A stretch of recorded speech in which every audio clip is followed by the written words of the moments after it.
All right, anyone who has moved a long distance may have shipped a vehicle. Tonight, a warning about that process. An active duty military family being transferred from Massachusetts says they had 2 cars stolen from them, but have faced roadblocks getting law enforcement help. Not knowing where to turn, they asked us for help, and their story might just be the beginning. This is the last time Megan and Chris Sexton saw their 2 cars, a 2015 Ford Mustang and 1992 Jeep Cherokee. They were loaded up on a trailer in August for a trip down to Georgia. We had a driver like normal come and pick up the vehicles, nothing out of the ordinary. Megan's a veterinary technician in the Army and has served all over the country. Chris is a veteran himself, and so this wasn't the first time the couple had shipped a car. But it was the first time their cars would be held hostage. So it went from $2,500 that he was requesting to $3,000, $3,500. But the Sextons had already paid for this transport $2,000, which was supposed to cover all the costs. Apparently this can happen to anybody, and a lot of people aren't aware of it. Where are your cars now? We have no idea. Megan and Chris contracted with East West Auto Transport, a Waltham company, to arrange shipment of the cars. But despite some images on their website showing trucks emblazoned with the East West name, this company is just a broker. Their address comes back to this Waltham office building.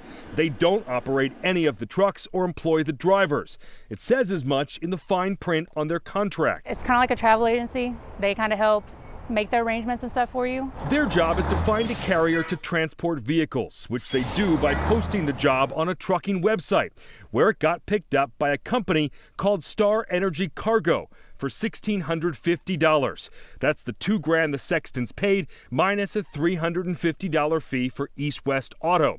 But unknown to either East West Auto or the Sextons, the job somehow got reposted by another broker and picked up for twice the money, $3,500. That driver started texting the Sextons, threatening to junk their cars unless they paid up. Did you have any awareness of how this kind of multi-layered process worked with shipping cars? No, not completely, no.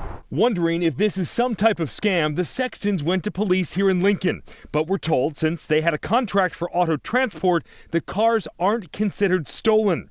The owner of East West Auto, who would not talk on camera, says he offered the Sextons a full refund and tried making an insurance claim against the original trucking company he hired, Star Energy Cargo, but it was denied, claiming the policy doesn't cover theft.